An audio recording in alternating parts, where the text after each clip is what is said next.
you nak maafkan orang yang pernah sakitkan ataupun tikam belakang ataupun aniaya you sebelum ni. You nak maafkan dia, you nak move on. Tapi susah.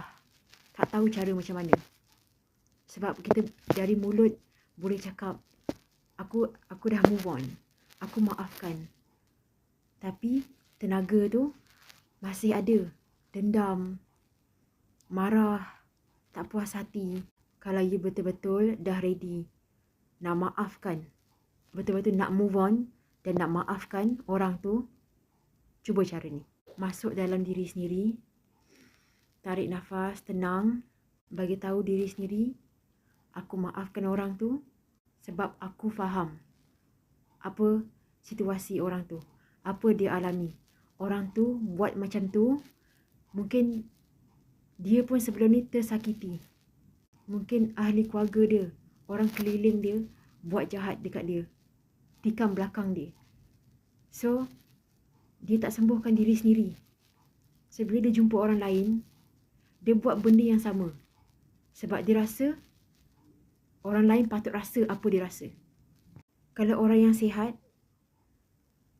dia cuba untuk sembuhkan diri. Tapi sembuhkan diri ni bukan dari mulut je tau. Dari dalaman, dia main fikiran, main perasaan. Dia bukan senang. Tapi orang yang kuat, orang yang sihat je, cuba untuk sembuhkan diri. Masuk ke dalam, sembuhkan diri. Berhentikan. Jangan buat benda yang sama dekat orang lain. Tak bermaksud kita disakiti, kita ditikam belakang, dianiaya, disakiti. Bukan bermaksud orang lain patut disakiti juga. Kita patutnya berhentikan. Tapi tak semua orang sependapat, berfikiran macam you. Kalau you ada perasaan untuk berubah, sembuh dari dalam, so buat cara ni.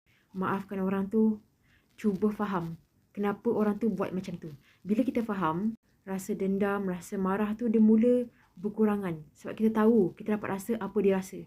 Tapi tak bermaksud bila kita disakiti, dikhianati, tikam belakang, kita patut buat benda yang sama dekat orang. Tapi kita yang nak sembuh ni, kita cuba faham. Bila dah faham tu, dan bagi tahu diri sendiri, aku berhak bahagia, aku berhak tenang, aku berhak untuk bahagia. Aku boleh maafkan, aku boleh faham. Tapi aku berhak bahagia. Aku berhak untuk pilih siapa yang masuk dalam hidup aku.